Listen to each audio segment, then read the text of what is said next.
11월 22일 오늘은 절기상 첫눈이 내린다는 소설입니다. 그런데 눈 대신에 비가 예보되었고 지금 바깥에 이슬비가 내린 것 같습니다. 인도네시아에서는 어제 규모 5.6의 지진이 발생해서 현재까지 최소 162명이 그렇게 목숨을 잃은 걸로 전해지고요. 사상자 수는 계속 늘어나고 있다고 합니다. 세상은 이처럼 나라 안이나 바깥이나 하루도 조용할 날이 없습니다. 불안정하고 불안합니다.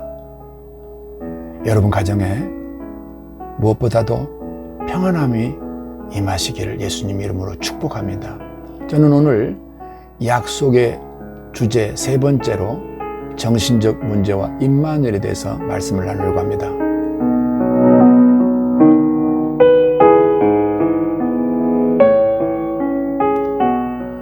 아담의 원죄 이후로 하나님과 분리된 모든 사람들은 영혼의 불치병을 앓고 있습니다. 노인과 바다로 노벨 문학상을 받은 미국의 대문호 해밍웨이는 자살을 했습니다. 그리고 그는 유서에 이렇게 썼다고 합니다. 나는 전류의 흐름이 그치고 필라멘트가 끊어진 전구처럼 고독하다라고 했다고 합니다. 미국의 저명한 부흥사 빌리 그레이엄 목사님은 인생이 겪는 외로움을 우주적 고독이라고 표현했다고 합니다. 어느 사회학자는 말하기를 지구는 거대한 정신병동이다 이렇게 또 얘기했다고 합니다. 이러한 인간의 실존에 대해서 성경은 이렇게 말씀을 하십니다. 창세기 3장 17절에서는 아담에게 이르시되 네가 네 아내의 말을 듣고 내가 너를 얻어 먹지 말라 한 나무의 실과를 먹었기 때문에, 나무의 실과를 먹었다는 말은 선악과를 그 법을 범했다는 말씀인 것입니다. 그래서 창세기 3장 23절과 24절에서는 그 형벌을 말씀하십니다. 하나님으로부터 버려지고 그리고 하나님으로부터 쫓겨나게 되었다는 것입니다. 그 상태를 에베소서 2장 1절에 가서 보니까 죽은 상태, 죽었다 이렇게 말합니다. 바로 하나님과 인간 사이에 분리입니다. 그리고 인간은 하나님을 인지하지 못하게 되어진 상태를 말하는 것입니다. 그 상태에 대해서 에베소 2장 12절은 그때 너희는 그리스도 밖에 있었고 이스라엘 나라 밖의 사람이라. 약속의 언약들에 대해는 외인이요 세상에서 소망이 없고 하나님도 없는 자이더니 라고 이렇게 말씀을 하십니다. 그러므로 지금 우리 사회가 또는 우리 개인이 겪는 정신적인 고통의 원인은 하나님과 관계 단절로부터 시작이 된 것입니다. 이 하나님과 관계 단절로 인한 우리 내면의 불치병을 현대의학에서는 우울증이라고 말합니다. 조울증이라고 표현합니다. 조현병이라고 합니다. 인간 내면에 자리 잡은 이 불치병의 원인을 영혼을 사모하는, 본향을 사모하는 원초적이며 본능적인 갈망일 것입니다. 전도서 3장 11절에서는 사람들에게는 영혼을 사모하는 마음을 주셨다는 것입니다. 그리고 로마서 1장 19절에 가서 보니까 사람에게는 하나님을 알만한 것, 즉 영성이 있다는 것입니다. 배고픔의 욕망은 먹을 것에 대한 존재를 전제하고 있고요. 목마름은 마실 것에 대한 존재를 전제하고 있는 것입니다. 인간의 영혼에 대한 이러한 갈망은 본향을 전제하고 있다는 얘기입니다.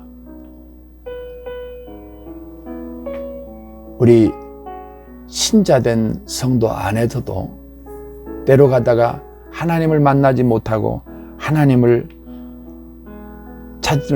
찾을 수 없을 때, 바로 어린아이가 곁에 엄마가 없을 때 느끼는 분리불안처럼 불안을 느낍니다. 욥기 23장 8절에서 9절에 보니까 그런데 내가 앞으로 가도 그가 계시지 아니하고 뒤로 가도 보이지 아니하며 그가 왼쪽에서 일하시나 내가 만날 수가 없고 그가 오른쪽으로 돌이키시나 배울 수가 없구나, 이렇게 말씀을 합니다. 하나님이 보이지 않는다는 것입니다. 하나님을 찾아도 만날 수가 없다는 것입니다. 하나님, 당신은 어디 계십니까? 역사 속에 수많은 사람들이 고통 속에서 이런 질문을 던졌던 것이죠. 이러한 하나님과의 분리로 인한 불안을 시편 102편 1절 이하에서도 구체적으로 우리에게 가르쳐 주십니다. 바로 하나님과 분리된 인간은 하나님을 만날 수 없을 때 느끼는 그 외로움을, 마음의 불안을 6가지로 설명을 합니다. 우선 102편 3절에 보니까 내 뼈가 숯같이 탔나이다 라고 말합니다. 그 말은 골수가 말라간다는 말인데요, 마음의 불안과 낙심이 이렇게 표현되고 있습니다. 두 번째로 4절에 보니까 내가 음식 먹기도 잊었나이다, 이렇게 말합니다. 사람의 마음이 불안하고 잠을 이루지 못하고 외로울 때는 음식이 먹히지 않습니다. 그리고 이어서 4절에 내 마음이 풀같이 시들고 말라버렸다, 이런 고백을 합니다. 그래서 모든 힘이 다 빠져나간다는 것입니다. 그리고 5절에 보니까 나의 탄식 소리로 말미암아 나의 살이 뼈에 붙었나이다. 바로 살이 빠져나가는 것입니다. 체중이 감소하죠. 바짝바짝 말라가는 것입니다. 그 다음에 6, 7절에 가니까 나는 광야의 올빼미 같고 내가 밤을 새우니 참새 같습니다, 이렇게 고백합니다. 그 말은 잠을 이루지 못하는 수면장애, 즉 불면의 고통을 말하는 것입니다. 사람이 외로우면, 불안하면 잠을 이루지 못합니다. 5번째 9절에 보니까 나는 채를 양식같이 먹으며 나는 눈물 섞인 물을 마셨나이다, 이렇게 고백합니다. 이 고백은 매일 눈물로 살아간다는 말입니다. 얼마나 마음이 슬픔이 느껴지는 그런 고백입니까? 다음 이야기는 어느 승려의 간증입니다. 30년간이나 하나님을 찾지 못해서 방황하다가 승려 과정을 거쳐 또 절을 지어서 주지로 그렇게 있으면서 눈물 나고 서러웠던 시절을 보내고 하나님을 만난 다음에 폭풍오해라는 그런 장면입니다. 들어보시죠. 태워주셨는데 제가 몸에서 이제 또 이상한 증세가 몸에서 막 흐르끼기 시작하니까 목사님께서 큰일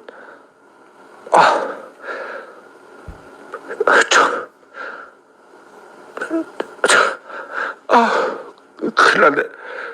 점원 언덕 위에 노래를, 찬송가를 불러주시는데 차 안에서 30분간을 펑펑 울고 하염없이 울음을 쏟아내고, 이상하게 무슨 이유로 내가 이렇게 울 수가 있는지 정말 몰라서 지금도 이렇게 우는 거는 하나님과 성령님과 예수님의 능력이 아니면 이렇게 제가 20년 된 스님이 이렇게 울 수가 없잖아요. 그래서 사모님께서 주신 그 저먼 언덕 위에 찬송가를 복사해 주신 거를 제 집에서 이렇게 보니까 또 한 번 더 울게 되는 거예요. 제가 그 복사해 주신 걸로 해가지고. 근데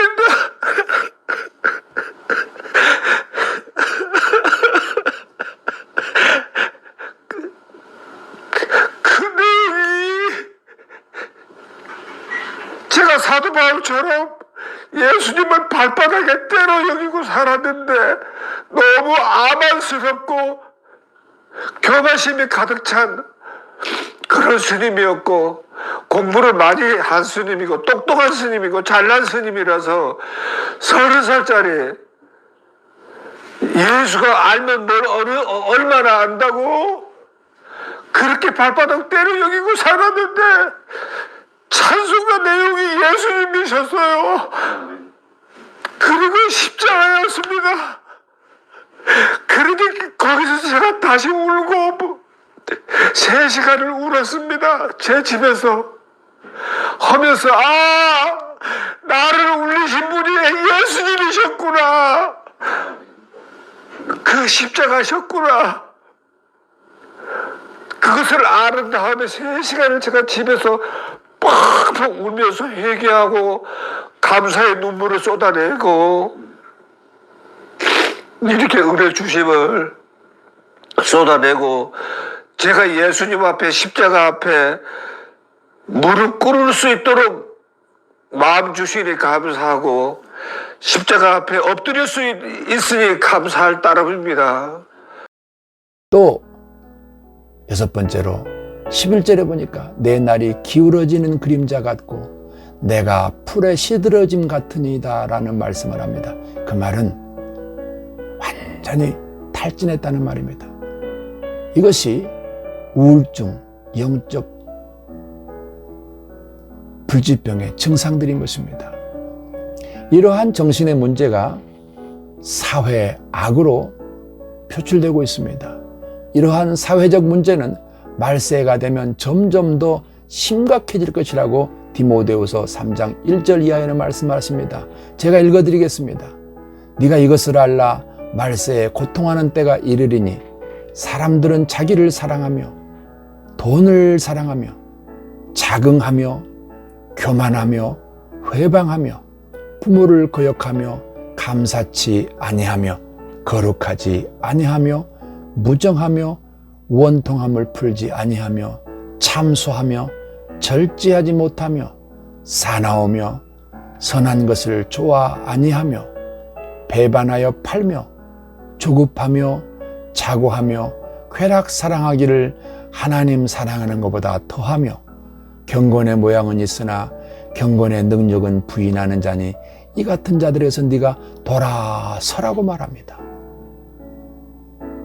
현재 우리는 이러한 사회 현상을 목도하고 있습니다.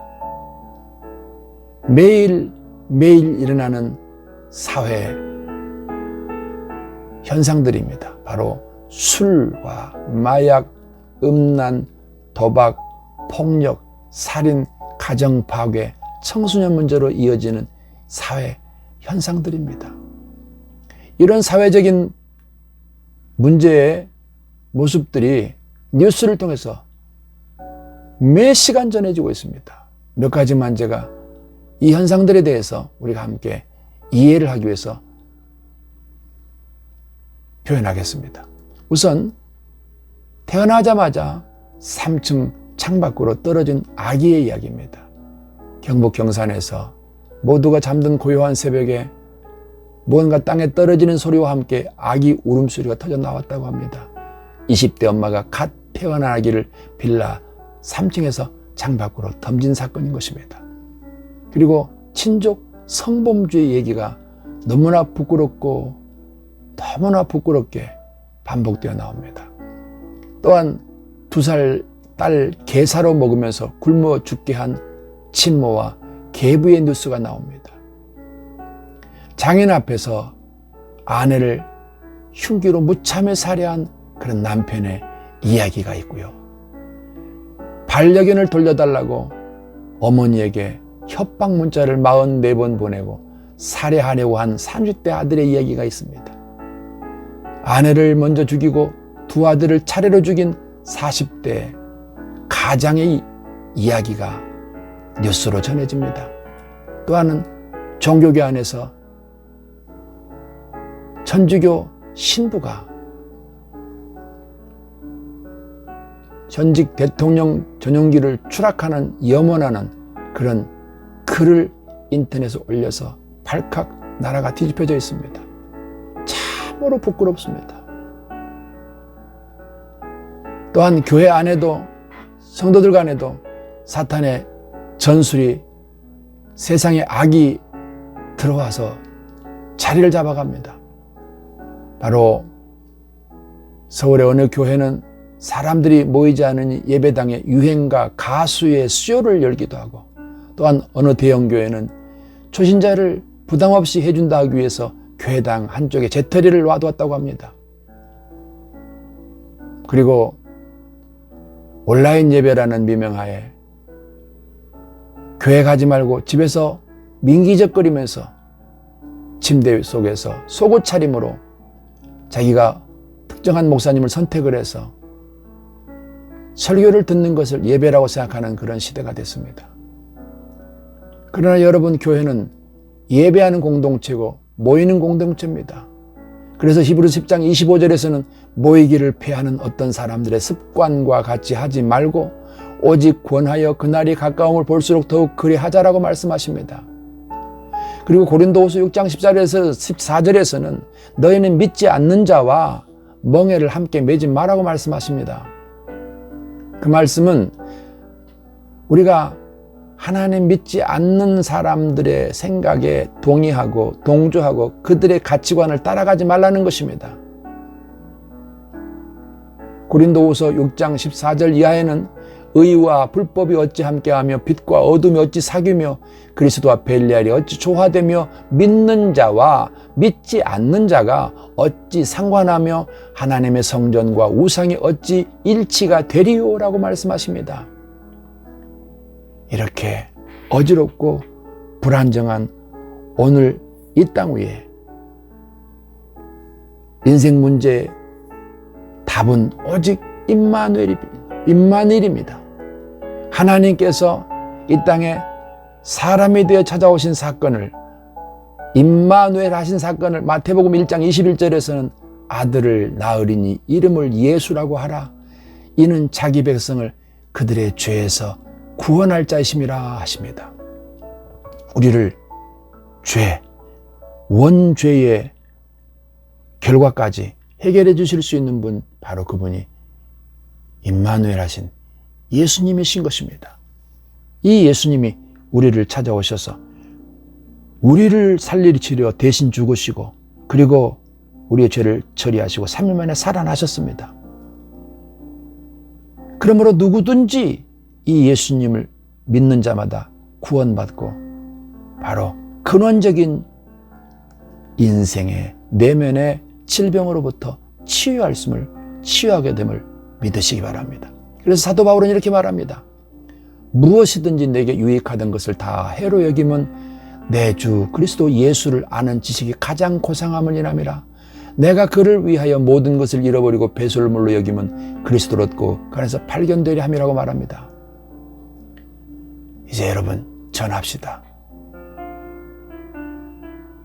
또다시 성탄절이 다가오고 있습니다. 여러분에게 성탄절은 어떤 날입니까? 이제 전해줍시다. 그리고 살려냅시다. 그들을 치료합시다. 이것이 교회인 것입니다. 승리하시길 바랍니다. 우리 주 하나님 큰 영광